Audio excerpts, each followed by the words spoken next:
Well, you know, I had this unsuccessful career as a rock guitarist, which was wonderful. I mean, it was a wonderful period of my life.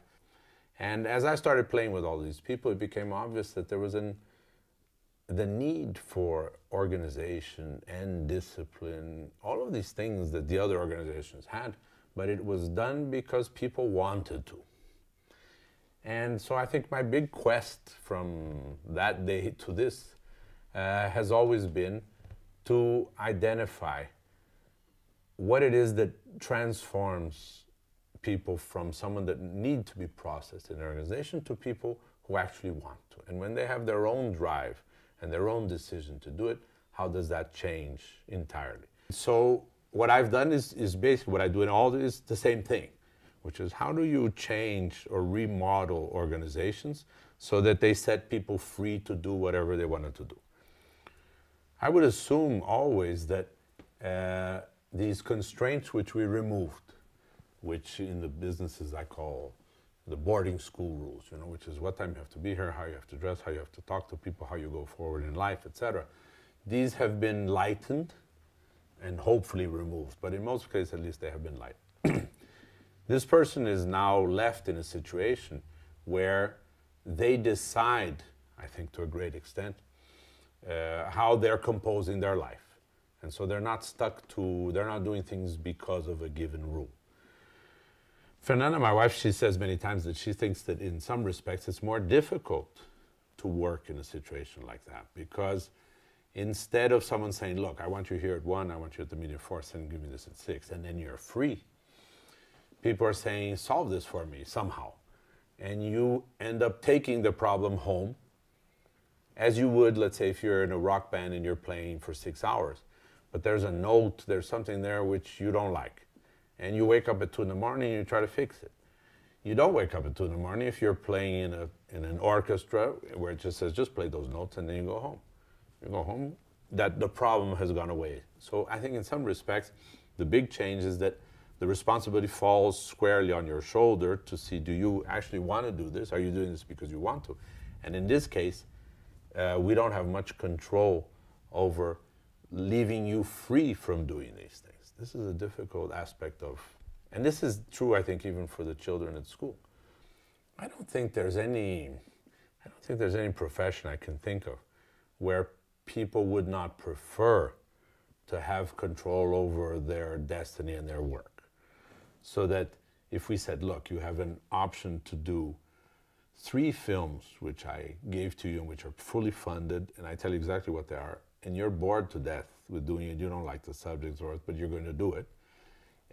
Would you rather do 1 film which has been your dream to do with half the budget and taking 4 times longer to do it? You would always choose the second one. And that's, I think, the essence of this whole issue of what it is that people want, is such that when you think of the kids who went to school with you who at 14 knew they wanted to be a violinist or a doctor, these kids never come up with these problems.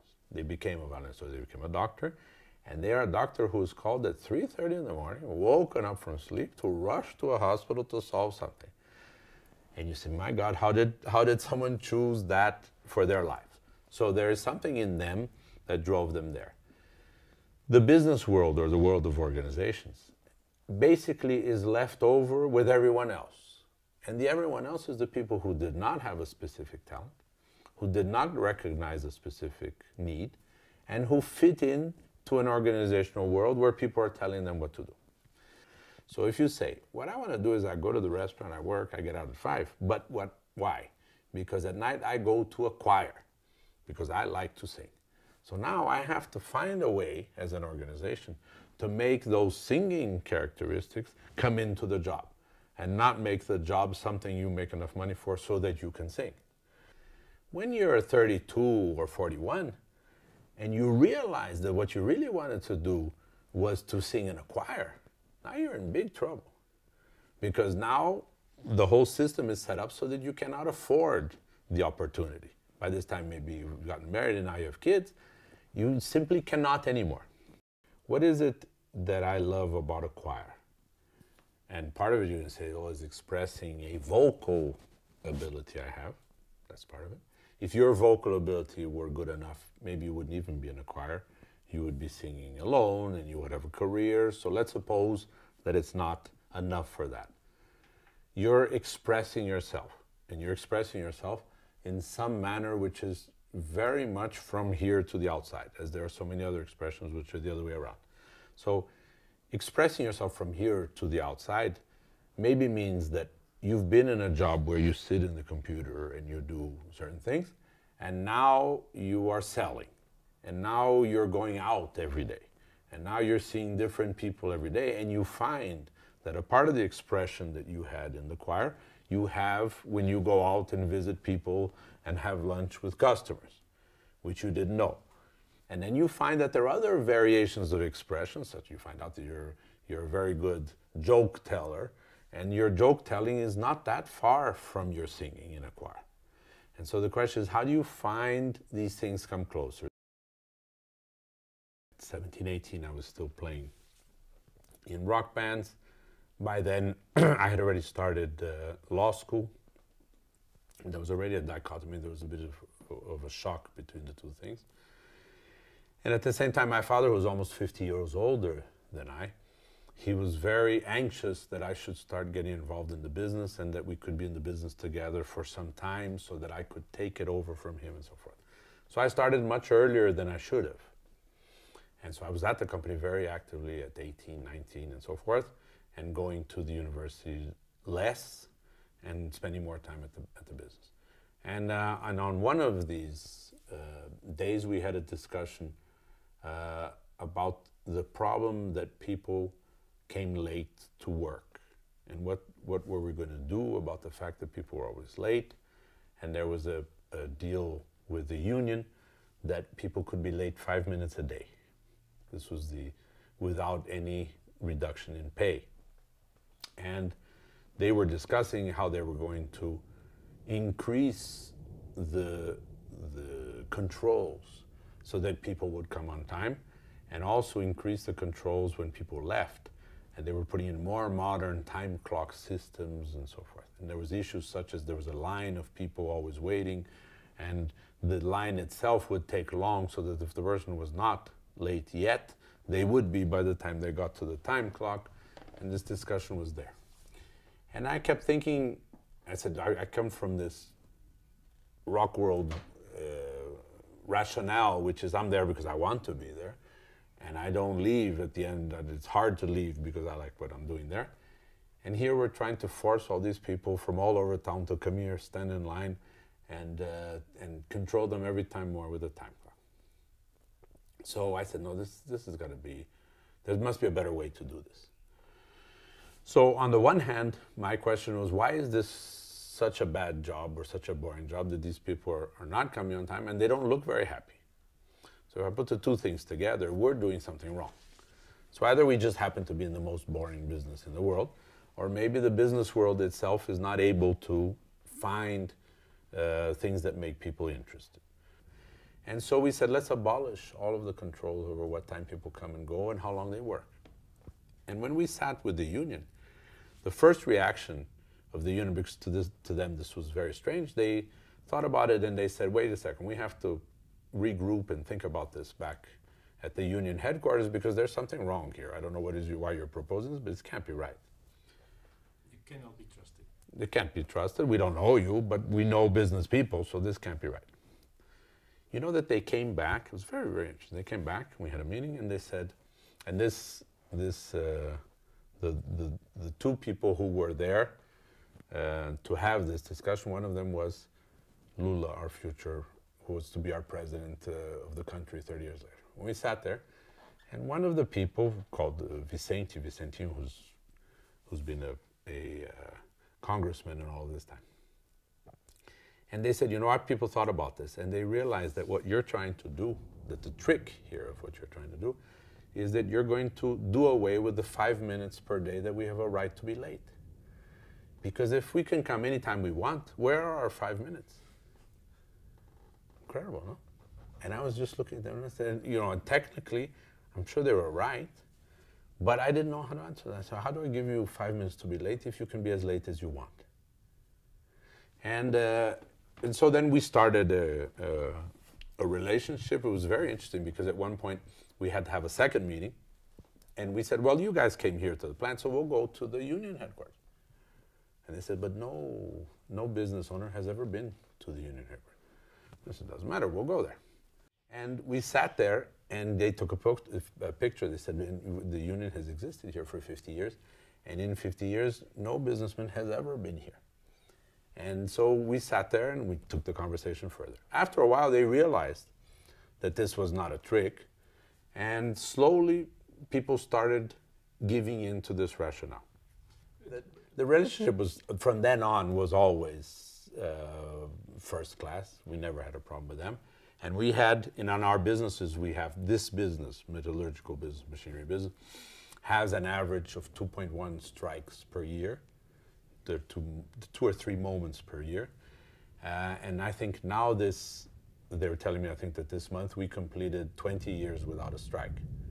Once your mother believes in you and thinks you can do anything, then you can do anything.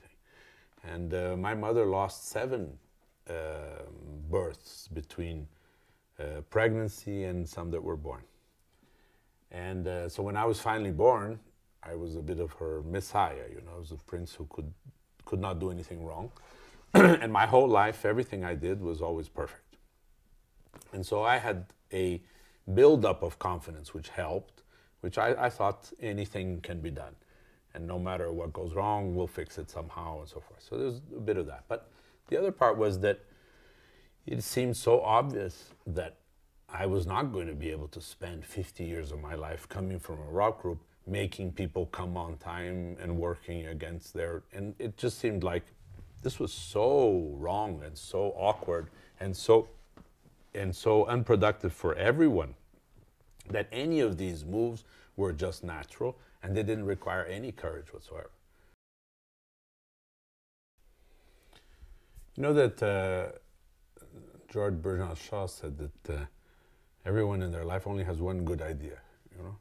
And the idea that started at maybe before, but was impersonated in SEMCO, which then moved to other organizations, is just one central idea, that if you tilt at the windmills and you're a bit Quixotesque about not accepting that the windmills have to stay as they are. It's hard work, but someone has to do it.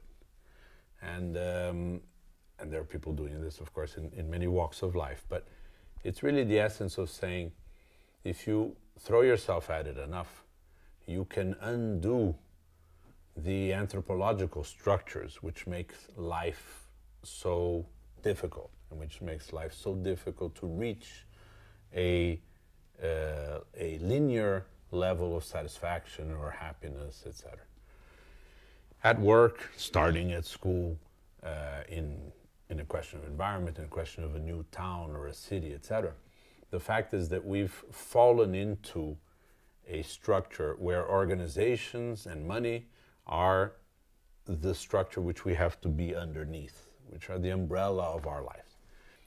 It's basically, and since the 80s even more, it's a world that finds it easier as humanity, or from a sociological standpoint, finds it easier to accept that organizations are structured and stiff in government, in businesses, in schools, in churches, in hospitals, and that there is really no other way but to take your life within these structures. And there are some people who are iconoclasts, let's say by nature, who rebel against this. So they either end up in prison or they sell coconut on the beach. But it's people who say, I can't do this. I can't believe this. And then there's some people, which I consider myself a part, which are the iconoclasts who would rather fight within the system. And being within the system saying, this is not an intelligent way of life. This is not something that can generate satisfaction. And so you look at people in line waiting to punch the clock, and they don't look very happy, and it's very early in the morning, and you say it's not possible that this is what they want. So finding a way to negotiate with the union so that they could take their kid to school first and show up anytime they want has to be a better way. And so taking these organizations and saying, let's look at this from an intelligence standpoint and say, is this the only way that we know how to organize a hotel or a school or something so that the guest and the kid and everyone is secondary because it makes it easier? And are we not necessarily generating a level of civilized society that is generically unhappy? I think the answer to whether I know it's better or not is one that I've never tried to answer myself. And that's why I very much like the idea of trying to set something up and then go away. Because how people are going to maneuver that in the future is probably more correlated to what they think happiness is. So we've tried to ask these people whether they like this better than what was there before. If enough people are saying they do, I have to assume that it is better and not just a narcissistic response, which is I like it better because I'm not there. I don't see any conflict between having to do something and wanting to do something. It's just that they're very difficult to put into the same place. But they are, and if you work on it and if you remove structures, the chances are pretty good that they'll end up in the same place. And exercising it has shown me every time that people would rather put these things together. There are very few people who would rather do things that is not connected to their talent or to their drive, etc. And so we tried a few things. For example, we had a program called Lost in Space. Lost in Space was a program that lasted many years where we would hire college graduates and we'd say, look, now you're going to spend 1 year here, and for 1 year, you do whatever you want to do. Don't even tell us. And then after a year, we'll tell you whether we want to hire you. Now you want to come late, you want to leave early, it doesn't matter. Because after a year, we'll tell you whether we want you for something or not. And that way, we started increasing the chance that they would find what they really want to do or what has some connection with these hidden talents of theirs. It works for everyone in the sense that people, even the ones who left, and there were some who said, I don't want to work here and it doesn't work for me at all, they also discovered something, that they didn't want to work here at all, that it doesn't. So yes, it works for everyone. It doesn't work for the company always.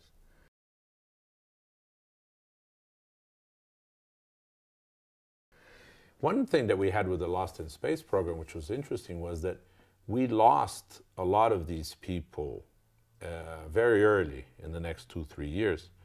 And a study that we did a few years ago showed that 80% of these had become CEOs or managing directors in other companies. And so we chose too well some of these people, and we weren't able to retain them. I think was wrong in the sense that we were picking too high. And I think that this is a very interesting case that we had. We had a joint venture partner, which was in the environmental consulting field, and they were headquartered in the World Trade Center. And on September 11th, they lost 92% of their company and of their people on the same day. And this is, as tragic as it is, it's a terribly interesting sociological exercise, which is the question. If I have a company and 92% of the company dies instantly, do I have the same company after that, and how long after that? And this is an experiment that the world has never had. And so we watched this very carefully. And the fact is that some 8 or 10 years later, this was the same company all over again. Now, if this is true, it's not very good news for the corporate world. And I had said before already that if you take a big company, actually once in a convention in The Hague, and we were talking to people from Shell and from Philips. And I said, look, you pride yourself that you go to the best schools, you try to find the best people. But I would say that if you stop here in Amsterdam on the Prinsengracht on this corner, and you hire the first 75,000 people who come here, you're going to have the same Philips as you have today. And this is crazy for people, because they're saying, no, wait a second, I'm looking for the best. No, you're not looking for the best. When you take the best, they are too good for you, they leave. You need a cut of humanity. 5% of Philips has to be lazy. 5% has to be extraordinarily genius. 35% have to be happier in the choir or in the bowling school than they are here. Because that is the essence of stability. What is at offer really there is not this first illusion of lots of money and so forth, because in essence, your stability, your ability to be happy is very, very small. Your ability to be in an organization like that. The chance that you're going to be happy is very, very remote. It's a catalyst to the things that disintegrate in your life. But it's not because you're an investment banker making $800,000. It's also because you're a cashier at the post office in a small village. Yeah. Both of them are places where your capacity to find happiness are very remote. Yeah. And the organizations didn't have to do that.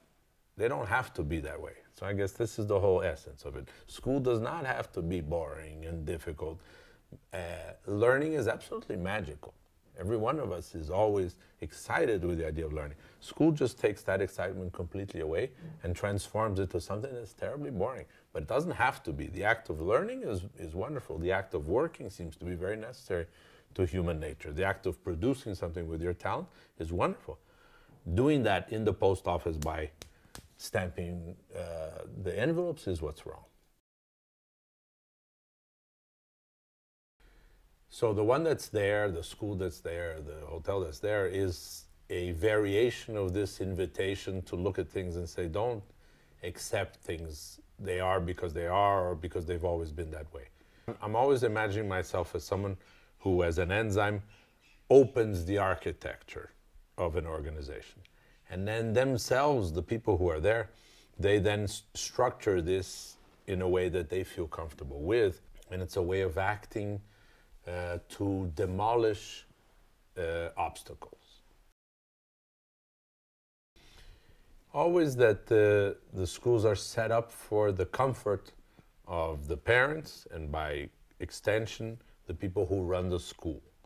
And that the essential object of school, which is to make learning a magical experience and to increase the retaining of knowledge, that is almost impossible within the structure that was created. And the structure that's created is one that makes it easy to manage large groups of kids. But managing large groups of kids is something that a club does, a concentration camp does, a prison does, and so that's why so many elements of these other entities are prevalent in a school. And the one which is to make it magical to discover new things, that's a minority issue in schools. So the structure is obviously wrong. I think basically when we, after this, some of the programs we had, such as Lost in Space, where we were taking in from the schools kids who had been taught to be submissive from very early on, and were coming to us and asking us, what am I supposed to do? When am I supposed to do this? How am I supposed to do this? As more of this happened and as we grew, it became obvious to me that we needed to start earlier than the business, because the business itself, we changed enough that it had, some of the constraints were gone. But this influx of kids were coming in already with all of these constraints. So we thought, oh, now we need to go back. Do we need to go back a few years? And as we looked at it, it became obvious we need to go back to 2-year-olds, because already at 2, we're starting to create all these constraints. So if we're going to undo them, let's undo them already in the very beginning. So it became obvious that school was a next natural step once you'd looked at how you can reorganize a business. But it was useless with your continuous influx of people who were just learning to stay within the box. I had an opportunity to take over one of the largest hospitals in São Paulo, and it was a public hospital, so it was very seductive, the idea. And as I went through the hospital, I kept thinking, I can fix this and we can do that, and why are we doing this? I didn't do it because, well, why not? Because it was juggling, it was competing with other opportunities. I never had any doubt that if I threw myself at the hospital for 4 or 5 years and was there 20 hours a day, etc., that it would work. I don't have that. I don't have that doubt, and nor much the need to prove it. I'd very much like to incentivize these people, some people, to do it on their own. Another one was the state penitentiary system for youngsters, and they wanted me to be. I got invited to be the president of that entity, and that entity had at the time 75,000 juvenile delinquents in juvenile prisons. It's obvious to anybody that that's a very stupid system, that it's not difficult to fix, but it's very hard work, it's very complex, it's very risky, but it's not difficult. And the same thing when I had the opportunity to run for mayor of São Paulo. So these are all just variations of the same thing. So you say, oh, I'm going to fix the hospital, I'm going to fix the penitentiaries, they're going to fix the city. There's an enormous amount of arrogance in the idea that you can go out there and fix it on your own and it's going to be of any use. So one, I have very much very present the idea that these are very complex structures, very sophisticated structures that are there for historical reasons, have an enormous amount of pressure around them from other groups and tentacles, and that undoing it is a big, big job, and you have to give up everything else just to do that. Second, it's almost obvious that even if you do that for some time, if it is because you are putting force into it and you're questioning everything and changing everything, it is also true that once you step away, that entropy will bring it back very close to what it was before. It started with this feeling that I would have loved to do something at the hospital. I would have loved to take over the penitentiaries. I would have probably enjoyed the experience of running one of the largest cities in the world. But some of this has to do with vanity. Some of this has to do with ego. You know, the feeling that I'm going to be the mayor, I'm going to do. And this is a dangerous territory, which I'm always careful about. The other one is that if it's not sustainable in the end, because a new mayor will come in and undo everything you did, because the people who are funding the hospital that are not you, the governor, the new governor is going to change and abolish everything you did.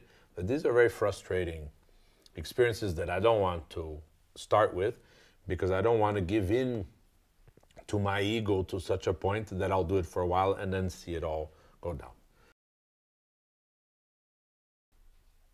The consequence of many projects has taken me to this feeling, to this will, and now to a project of starting a village, a village of the future, or a living area that fixes some of the issues as they exist today. And that we called for a time, I don't think we call it City of the Future, but we're talking about an area that affects all of the aspects of living together, because the business does one, the schooling does another, the hotel does a little bit, the environment does the other one. But now it's a very ambitious project, I think, to try and put this all together in one city, in one village, and say, if we were to design from scratch a living situation, what would it be like? Over time, something where you are able to slowly bring people in who on their hand influence all of this and then generate something which is not your own, is my experience with SEMCO and with the school and so forth. If I go, I haven't been to the school in São Paulo for 2 years. The factory you're going to go visit at SEMCO, I've never been to. I don't know where it is.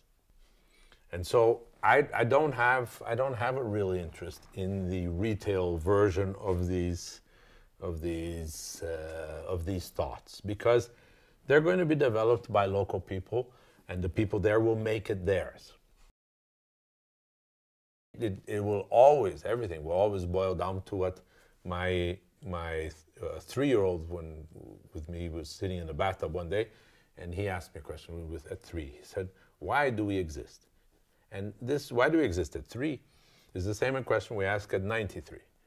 And it's a question we never answer. And one of them is surely to have a feeling that you've left something, that you're creating something, not left behind as a legacy, but that you're creating something that is of some use to anyone.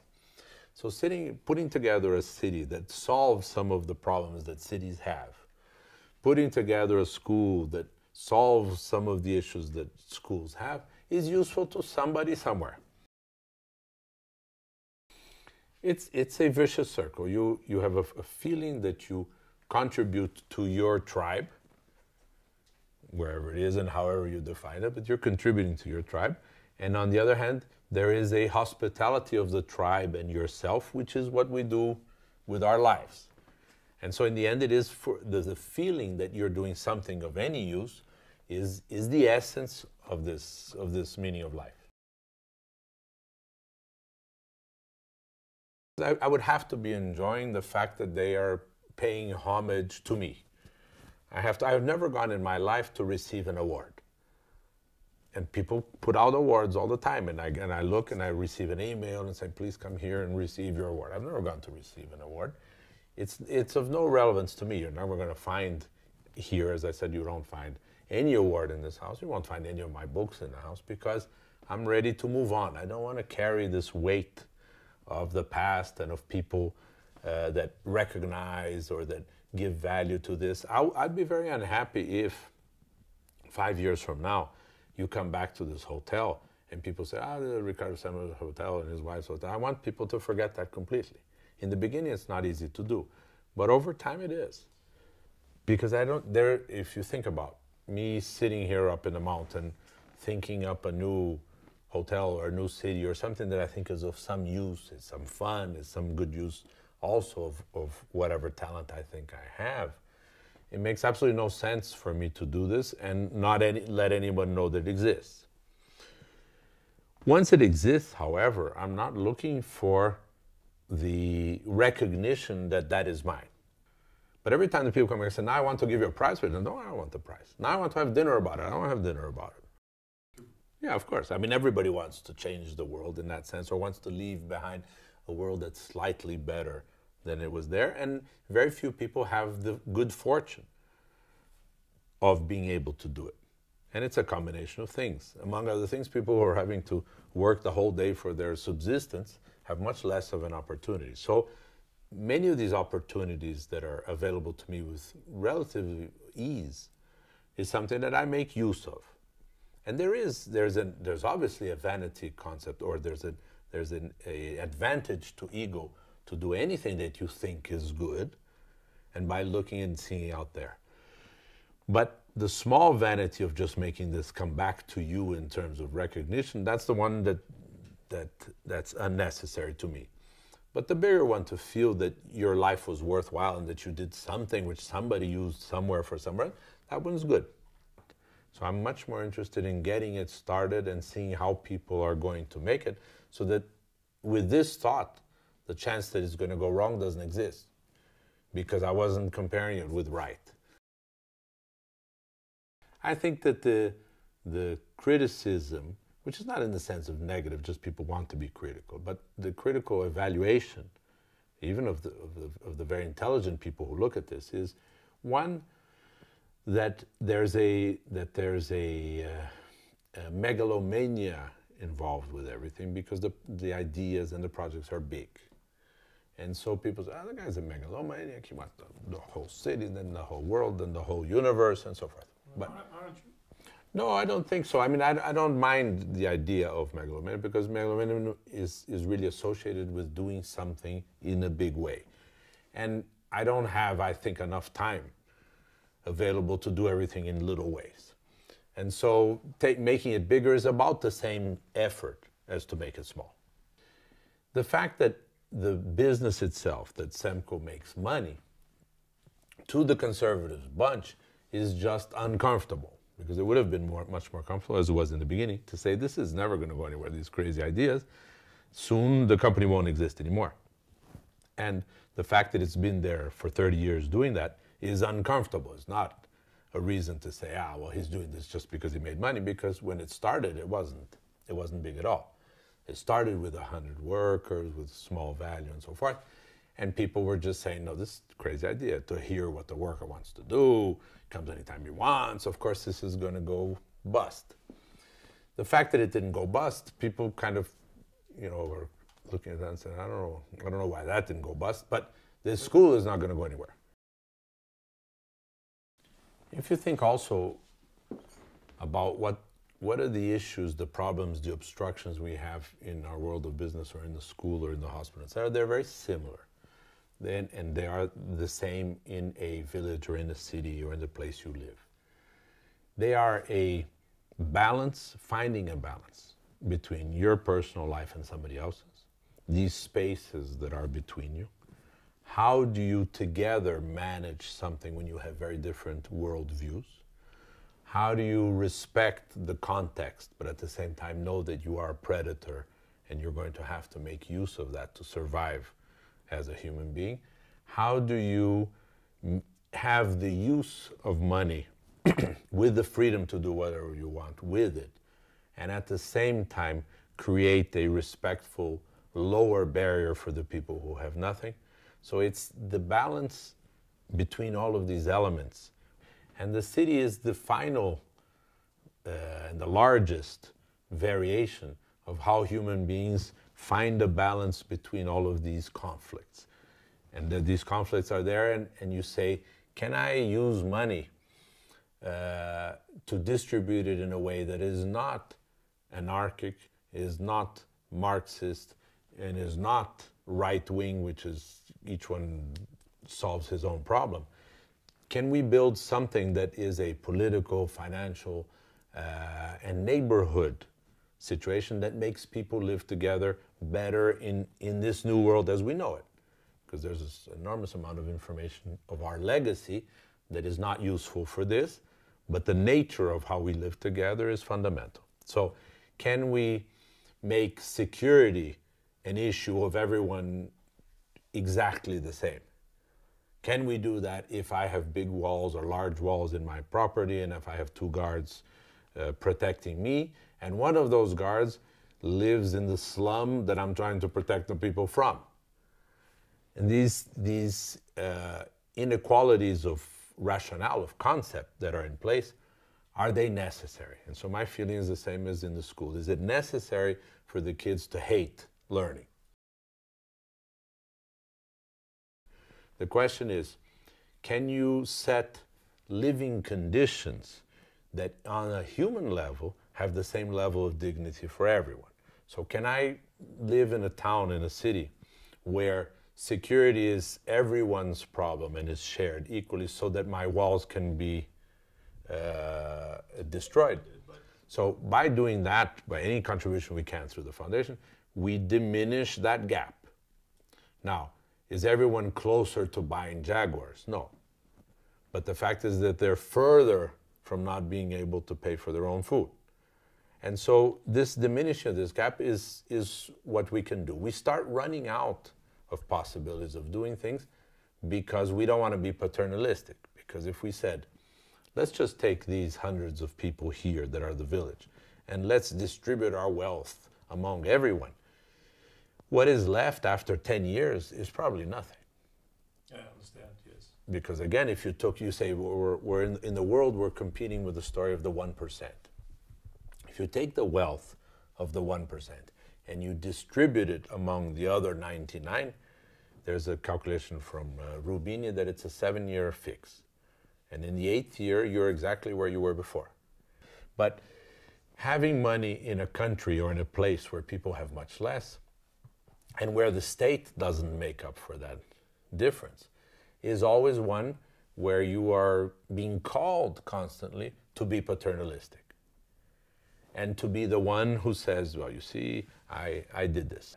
It creates the new pressure to be paternalistic, to continue this and to be accepted, and it's a mutual game with that village as well, which we don't want to play.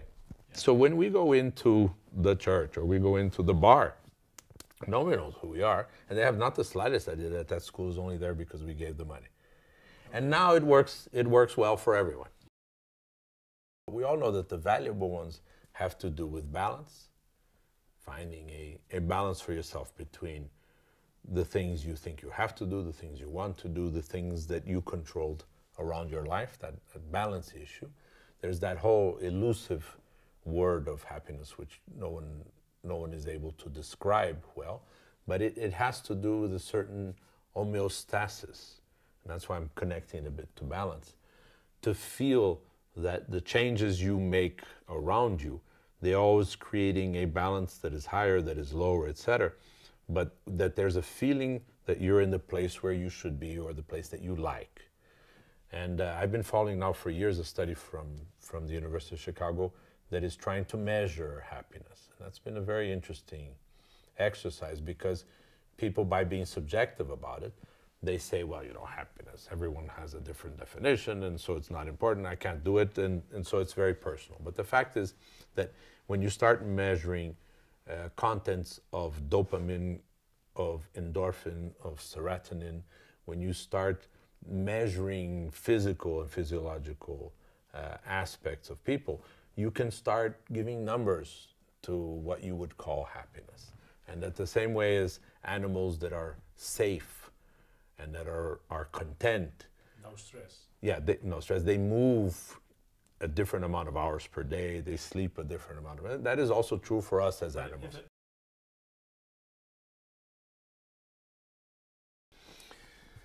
For me, the idea of success, power, and money together has never been a motto. It was just a realization that this was so important to people in general. But success, the idea that success is connected to money, to me is already a strange combination. It's there's a very small correlation between success and money in any case. There's a strong correlation between money and power, because we've configured society in such a way that so many things can be bought. But success fits into the other trinity of balance, of security, certainly, because it's much more secure in our society to have a bank account than to have none. But it's not by any means that this will enable you in any of the other factors.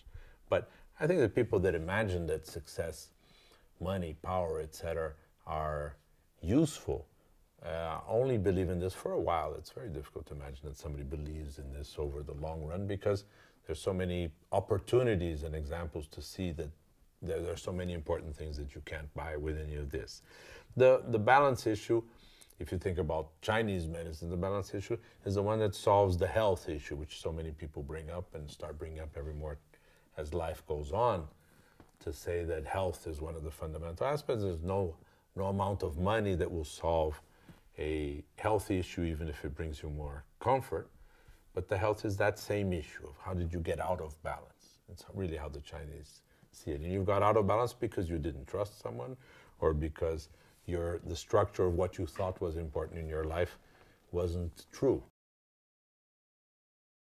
Yeah, and it was about 7 years ago, I think.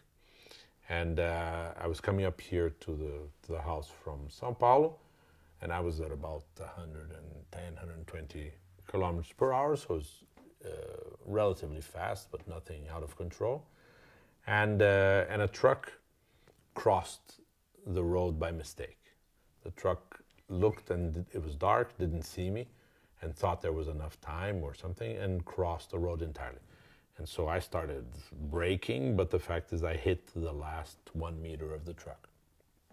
And it was a sand truck with a metal chassis, and it came through the car, and it hit me here, and then the seat broke, and then the car turned over.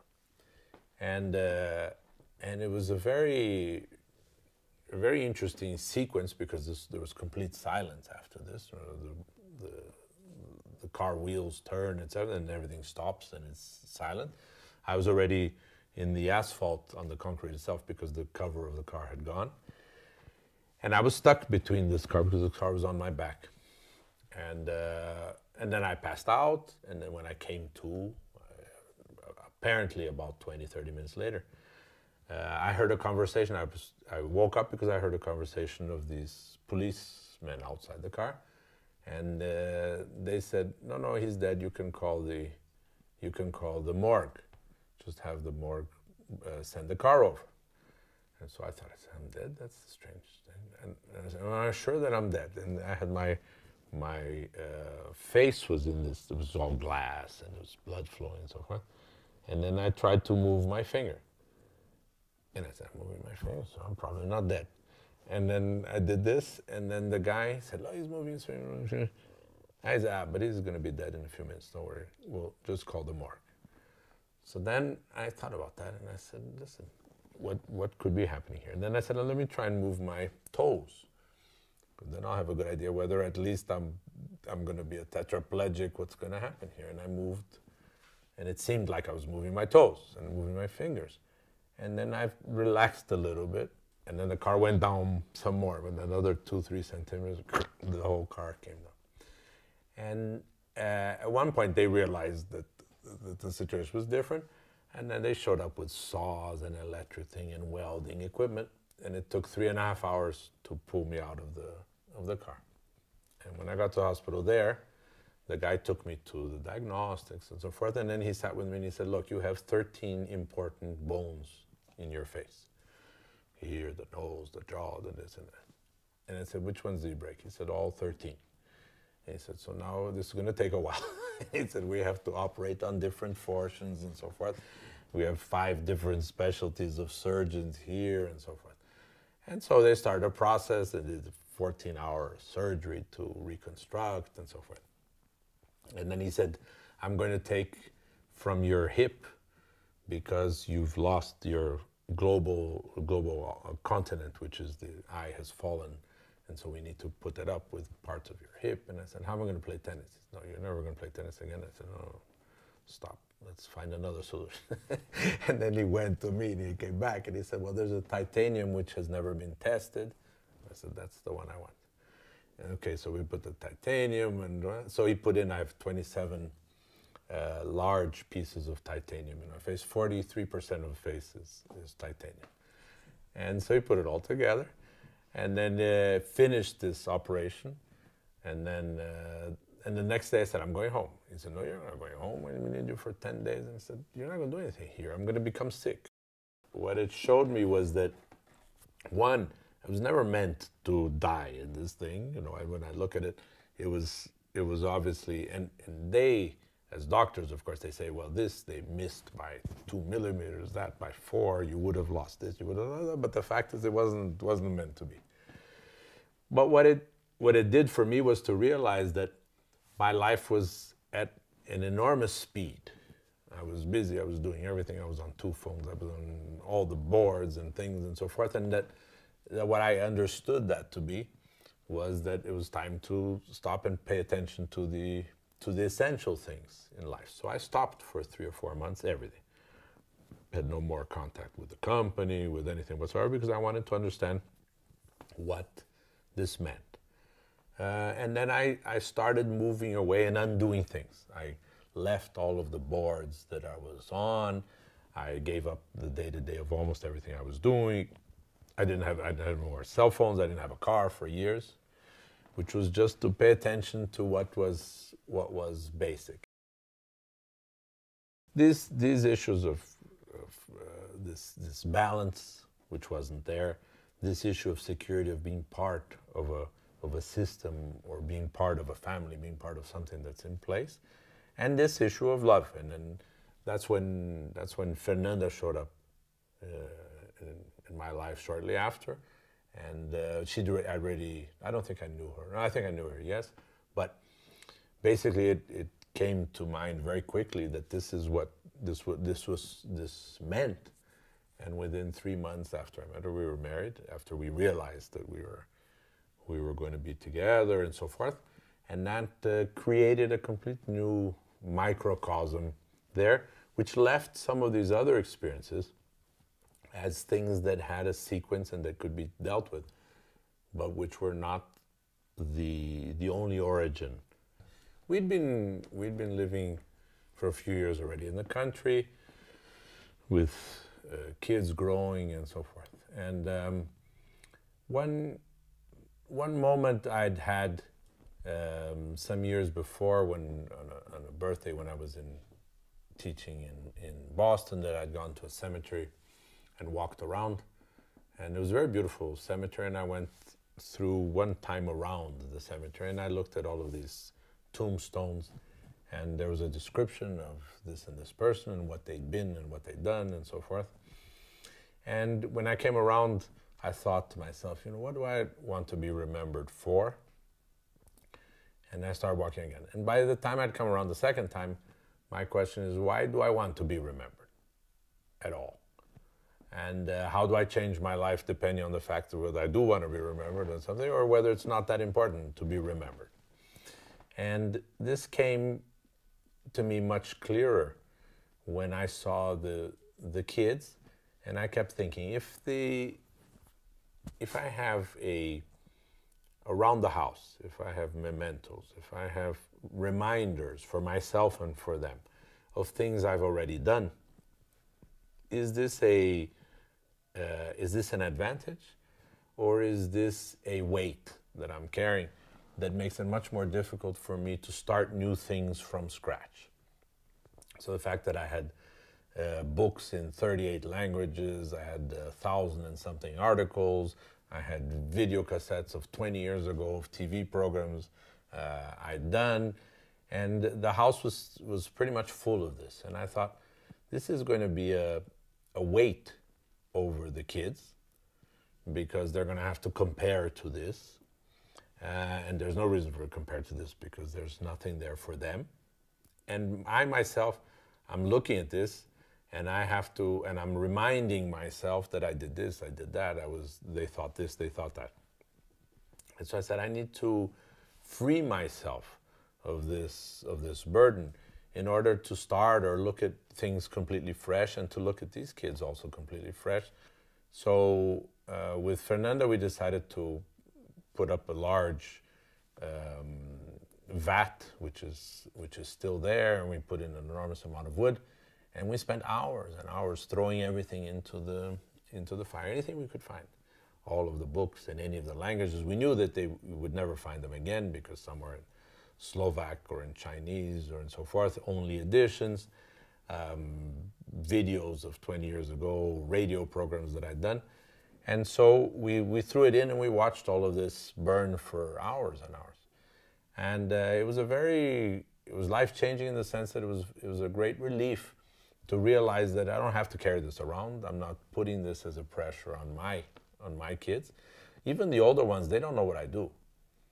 And one of them, the 9-year-old, thinks I'm a writer. The other one thought I was a rock guitarist, which was great. Of course, he could never see me on YouTube, so something was wrong. But he probably thought I was a Ricardo Semler, but not very good. And the other one thought I was a writer, but the fact is I've never taken them to the company, to the factory, to the anything, because I don't want them to live with this idea that somehow they should become businessmen, or they should become writers, or they should become something. So Pedro, the one who's 9, until recently always wanted to be a cab driver. So that sounds good. So he's going to be a taxi driver. And Olivia, the very little one, she's always cleaning everything. So he decided that she was going to be a cleaning woman, and that he'd be the taxi driver, and he'd pick her up at the end of the day of work. So they live with these variations which are theirs.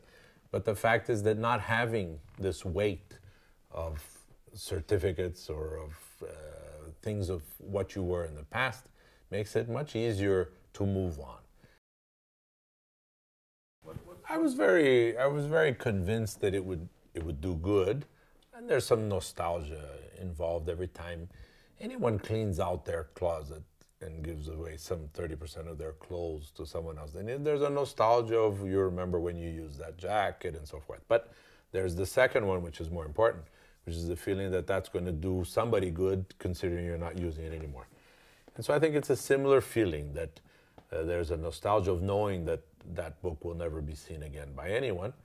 But on the other hand, that I'll be free of the idea that that book will not be seen by anyone, because it doesn't impose on me. It doesn't define me in any respect. I was very serene. It was something we agreed to do. It wasn't on the spur of the moment. I think it took us a few days to organize it. So it was a bit premeditated. It was not an impulse. Every time I get close to operating something or to putting something together, it affects my comfort level very easily, and my frustration level rises very quickly because I don't have much of a patience. I end up changing things as we go along, and that's very disturbing for the people who are trying to do something sequentially or in an ordered fashion. So I try to keep away from putting things together because my frustration level rises very fast when I feel that either people are not paying attention or are not doing this as they had promised to do, or people are not keeping their end of the bargain, and that drives me out of my comfort level. But I think basically promise something or have me understand that they're going to be doing something and not do it, and not in a sense not do it right or wrong, because making the mistakes and doing it completely wrong, I don't think frustrates me. It's when my feeling that the person knows that they're not planning to do it, and they're just trying to get to a stage where I just shut up or I go away. That's the part I think that rises my frustration a lot. Yeah. People making, let's say, mistakes is not that important because I'm not sure about mistakes. I'm not sure in any of these situations that I for sure know the right answer. I know what I believe in. But the fact that people take it in a completely different direction doesn't bother me. If there's an explanation, and some of them there are, some of the explanations are not either technical or mathematical or logical, which is why I love to go into sacred areas and temples and churches, etc., because there's nothing to change, because that's an evolution of a rationale. It's too big to deal with. No, I find it interesting just to look at that. You know, I keep thinking, why isn't there a format of church where anybody is able to go and is not subject to the rituals or the strictures of any one given church? And so you say, well, do you accept the idea that there's a larger being? Oh, I do. Okay. Well, is there a church where you can go where you don't have to kneel first and do this later, or cover your head or undo your head? Or is there one that is not subject to humans interfering in the process, so that you can have a direct line with divinity in a temple? So, you know, this is the process that I go through. But then understanding why the Muslims do it this way in 5 days, 5 times a day, it's all very interesting. But you can build this in your own city. I could build one for my own, yeah, and if somebody shows up, that's fine. And if no one shows up, it's equally fine. We have a ethanol business, which is it's one of the largest ethanol companies in the world. And it started with me writing a little paper and saying, you know, it's not possible that Brazil is not able to produce a large-scale ethanol plant. So we had the idea, put in some people together, went around the world, and got a lot of people involved to put up the money. This was 4 years ago. Bill Clinton put in money, all kinds of people put in money around the world, the guys who started America Online and so forth. The guys from Sun Microsystem, Oracle, a lot of people put money into this. So we started. And it became a big ethanol business based on the idea of a cluster of 10 plants in the same place with an enormous alcohol duct, and buying 3% of the port of Rotterdam and 3% of the port of New Jersey. So this was a megalomaniacal plan of taking over the whole world. And as soon as it started going places, people said, well, do you want to be on the board? You're going to be, I don't want to be anything. I just want to watch this happen. It then became a very big company. It was a company worth $2 or $3 billion a year and a half or 2 years ago. And I went to have lunch with the president. And we had lunch and we talked and so forth. When the luncheon finished, I had set up with Fernanda to go to the movies at 4. And this was about 2:30. So he said, don't you want to run over here and see the company? You've never seen the company. It's only 2 blocks away.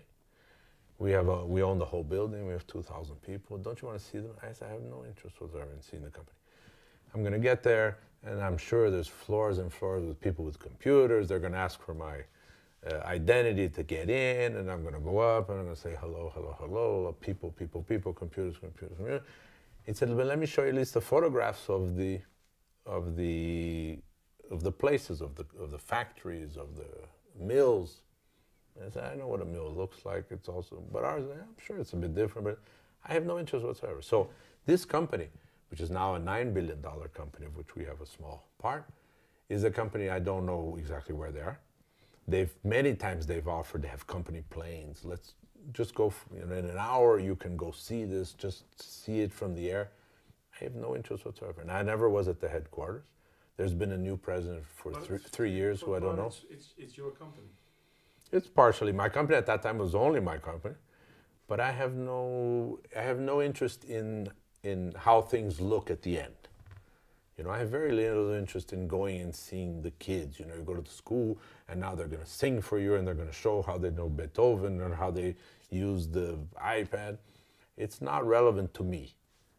I just want to create a situation, an opportunity, a vehicle for people to do their thing in a better way. This is my research room. Yeah?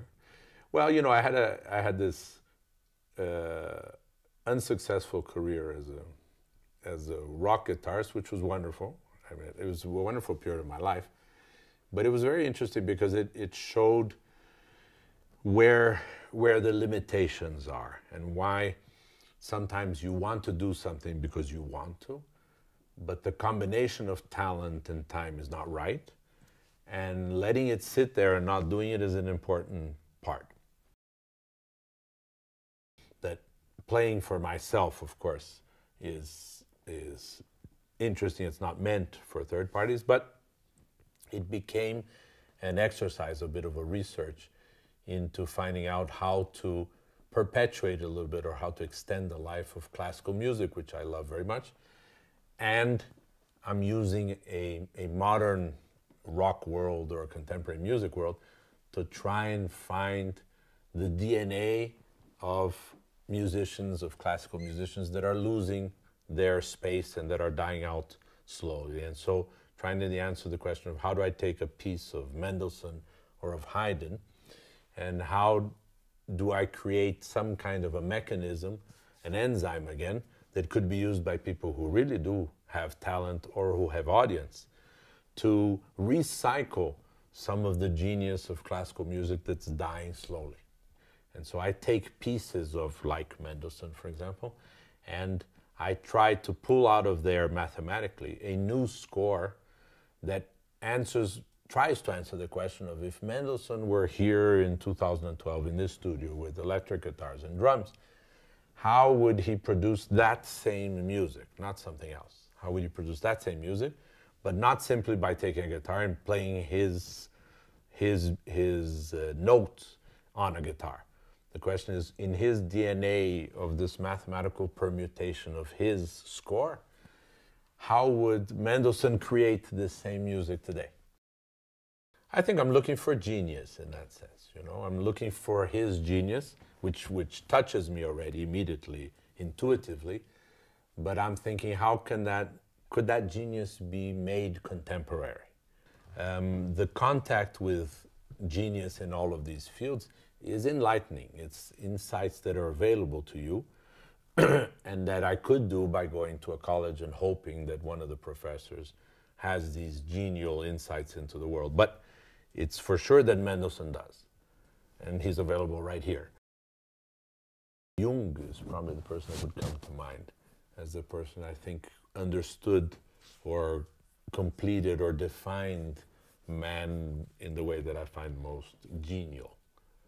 Jung would probably be the one person that I can think of that has an unending sequence of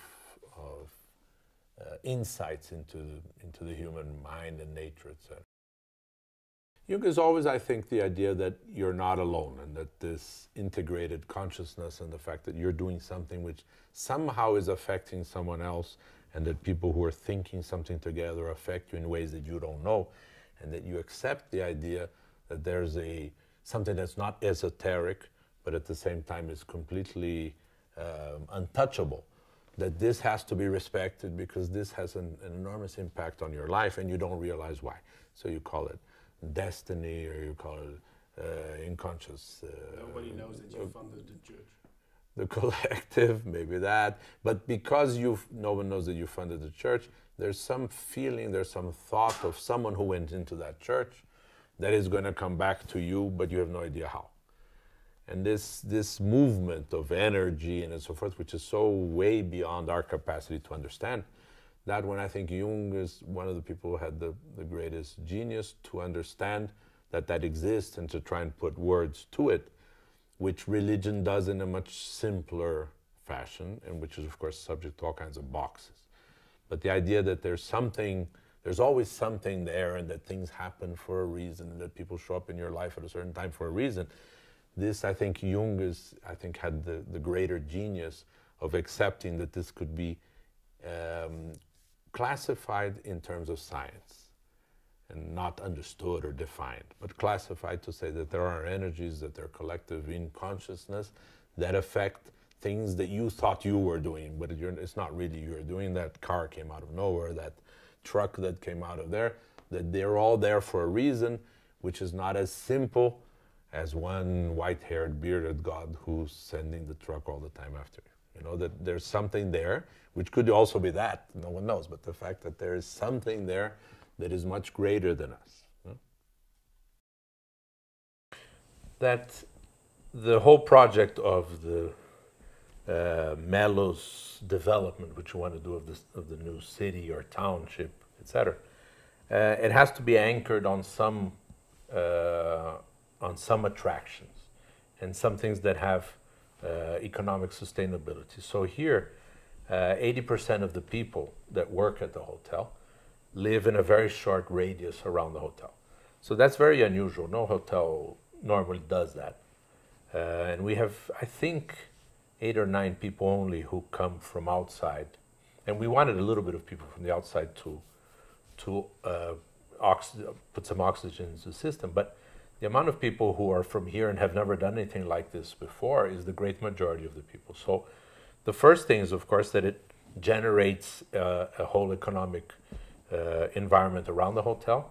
It brings up the level of the people who live here, and therefore it will affect their family and then their kids and on and on. These are already kids, people who work there and whose kids might be studying at the Lumiere school.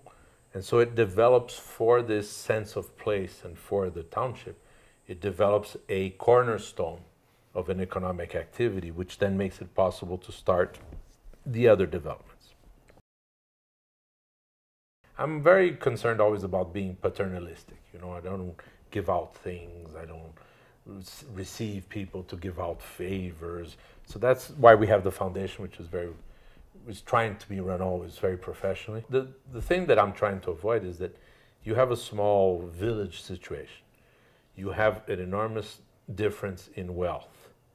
You can easily have a feudal kind of situation, where you have the guy on the castle at the top of the mountain and the village down there, and you give out favors and you give out money and you prefer these people, and if the person's not good to you. And so what we did was, by creating the foundation, which has professional people, which runs along lines that are not paternalistic at all, it tries to create jobs, it tries to create the ability for these people to create their own value in their own jobs. Over time, in 5 years or in 10 years, in 15 or 20 years, people will realize that the foundation is there for a structural reason, institutional reason, and they'll learn to dissociate it from us. The fact that I have this with my kids, they'll realize, for example, at some point, they do realize that they have things which other kids don't.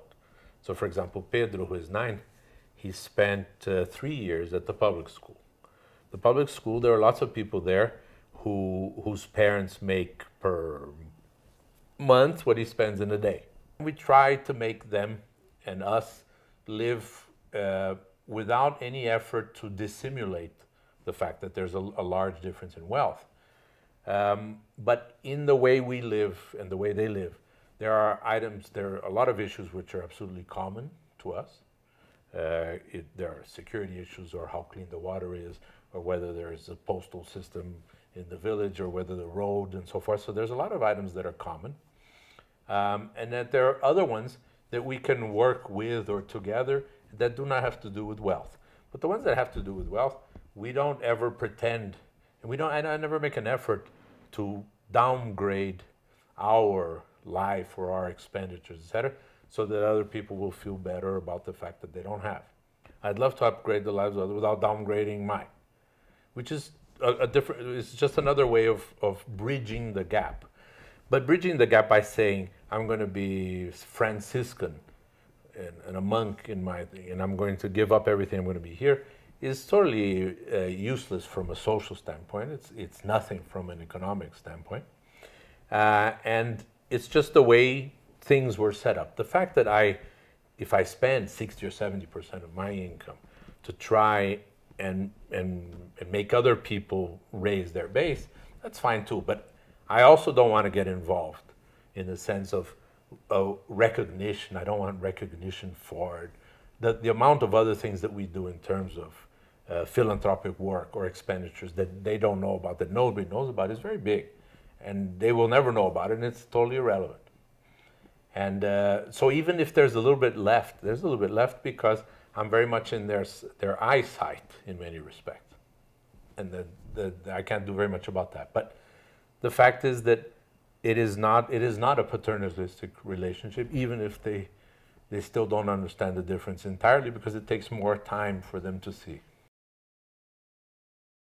To have the one school which is here and to give money to that and immediately make it better would be paternalistic. It's again the guy on the hill who gave the money, that's why this school is better. So what we're trying to do is to prove that there's already enough money in the public school system, and that if the concept were changed, the education would be much better with just the same amount of money, with the same teachers. What we're trying to do with the public schools is to make the public schools much better than they are. This public school that we took over is... What do you mean took over? Is it yours? No, we took over the management of it with a contract with the local authority. So we have an extended period, 10 years, in which we are responsible for running the school from a pedagogical standpoint. They have their teachers, they run the schools from an economic standpoint, along the lines of our concept. This school has a number of advantages over their other schools, and has a relatively long waiting list at that one school. And if we were able, as we're planning to do, to increase that to 10 schools or 100 schools or 300 schools, we end up bringing up the level of a public school very much. And so hopefully we diminish the gap that way. I was remembering that I went to Amsterdam in 1983. So this would have been almost 30 years ago, right? And I went to address a conference in Amsterdam which was about social responsibility. And the term didn't exist. It started in the late 70s, people started using it, and this was the first World Conference on Social Responsibility at the Krasnopolski Hotel in Amsterdam. And I remember I went there, and there were people from Body Shop were there, Anita Roddick, and the people from Patagonia and Ben & Jerry's ice cream and so forth, and people from all over Europe talking about social responsibility. And I remember saying that I thought that what was going to happen was that the big corporations were going to kidnap the cliche for themselves and then set it up in any way that makes sense, the same way as they paint themselves green, any color you want. You know, what's important? Green? Okay, let's paint it all green. And so that I think that some of the things that we started doing, that we were doing 30 years ago in 1983, about letting people choose their bosses, choose their time, were nothing but common sense. But the fact is that common sense is a very difficult thing to perpetrate, because the organizations, they have a need to feed themselves.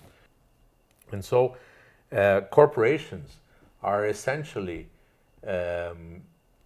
entities that are looking to maximize economic gain to a relatively small number of shareholders or of people who are more talented or more able in commerce or in production than other people.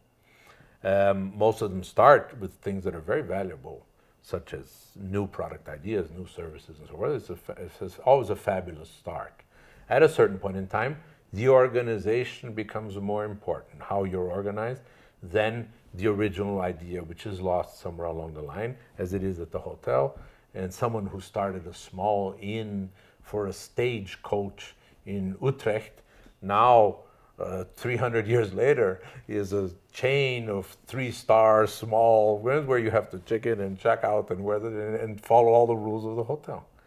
So in these 30 years, social responsibility, green awareness, all of this has been forced upon the entities, and the corporation will attend to that by creating a department, by giving it to their marketing department to say how terribly green I am, and whatever they want to hear, tell them.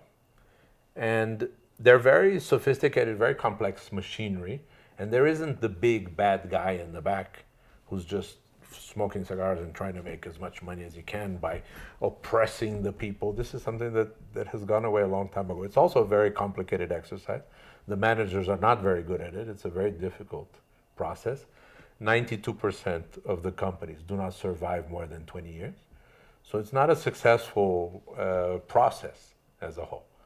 And so I think what we did 30 years ago was just to be very simple when this started, the social responsibility, is to say that it's obvious to us that if you don't solve the issue of your context, and you don't solve the issue of making it interesting for the employee or making him feel like getting up on Monday morning, then the rest will never work. The rest is just terribly hard work. And so for a long time, the only thing we asked our employees was, do they feel like getting up on Monday morning and going to work? And if the answer was mostly yes, then the company was in great shape. Everything else would take care of itself. It's not surprising that the people who have control never give up control on their own. You have no instance in history, you have no instance in religion, you have no instance in policy, you have no situation in which the people who have control look at a concept and decide to hand over the control and hope that everything is going to be okay. And in my case, I wasn't hoping anything. I was absolutely sure that these people, if they wanted to get up on Monday morning and they went to do it, they would find a good way of doing that.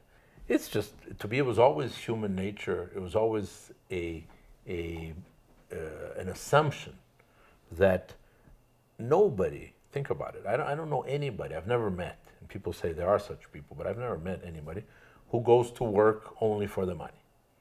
It looks that way sometimes. When you think about it, it might be someone who's going for the money to exchange it for something else they need, for a barter, for freedom, or for their family, or for something of the sort. But the person who is there just for that salary and doesn't care about anything whatsoever is a rare, very rare person. I don't think I've ever met one like that. We have a few hundreds, and now over the years, many thousands of people who've gone through the process. Some of them have not bought into it, have not believed in it, have stayed a while, and they said, this is not for me. A lot of people don't feel well with so much responsibility, because it's also true that when you tell a person that you're not interested in how much they work or when they work, as long as they get it done, to a lot of people, that's scarier than saying you have to be here by 8:05, otherwise I'm going to fire you.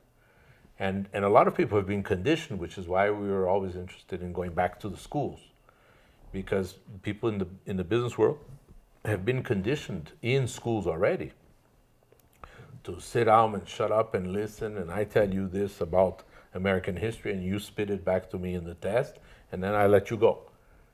And so when they get to the company, they say, what do you want me to do? Be here at 8 to 10, leave at 5 okay. But I think when you start freeing even these, almost I think the entire humanity, you start freeing them of this and saying, I don't care anymore what time you come and go. Can you do this for me? And I'm not going to follow you around to know whether you did it. That the great majority of people will. And the ones that don't, that's why humanity is so interesting and so diverse. There's lots of people who won't. This society that we live in today, especially since 1989, is one theme only. It's really economic. It's really money oriented in all respects. And so this has been set up so that it requires a leap of faith for you to give up control of the economic certainty. And to me, it never did, because I thought always that the economic sum of a collective amount of people who are doing what they want has to be much higher in the long run than getting people to do what I want them to do.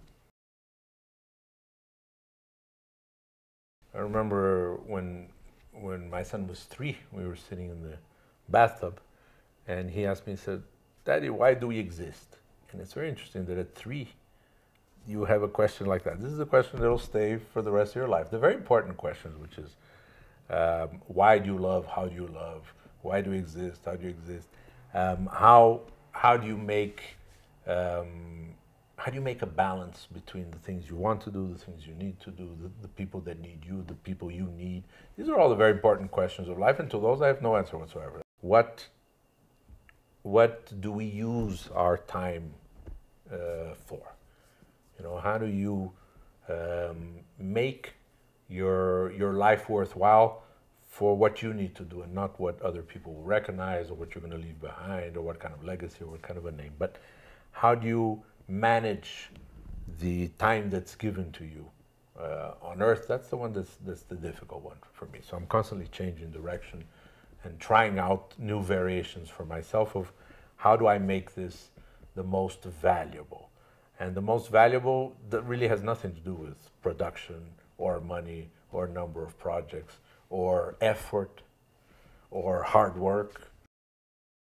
But also, I don't know how to make good use of this time that's available, and to manage into this balance between the family and love and happiness and work and projects and so forth. This is the difficult thing that I'm constantly weighing again and again. I always come up with a different answer, which means that the answer is not clear at all. And the fact is that the way we run life on a very economical sphere and an axle that is really economic in many respects, it's very easy to leave love for later. And that's a silly thing when you already have it. It's a very silly mistake that a lot of people do, because they feel they have no choice. And when they realize they've now spent too much time at the office and in traffic, hoping that with a 2-week vacation they'll be okay. Now, I think that Holland is an example in so many different ways, that I think that Holland, Scandinavia, maybe 8-10 countries around the world are especially ready and prepared and mature for their own historical reasons to adopt change in organizations, and it is still a leftover of the legacy and the fear of control that holds it back. When you look at all of these statistics and you put them together, you look at the social net, you look at the health system, you look at the pension system, you look at the amount of giant corporations for such a small country, you realize that all of the stakes are in place. If there's an economic downturn and there's a temporary crisis, it doesn't say very, very much about the structural situation of Holland.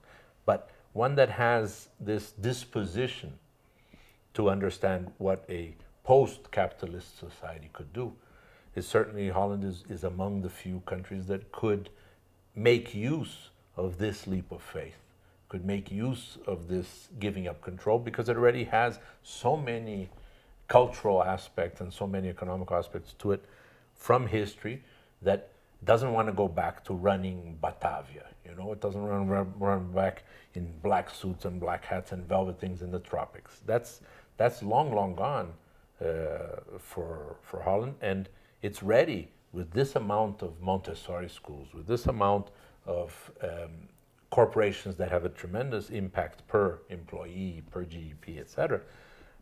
It's socialized enough, it's capitalist enough that it can find the best variations of this together. And I think what stops it still is just the fact that there's a cultural backlog, a build-up, a cultural that has to do with control still.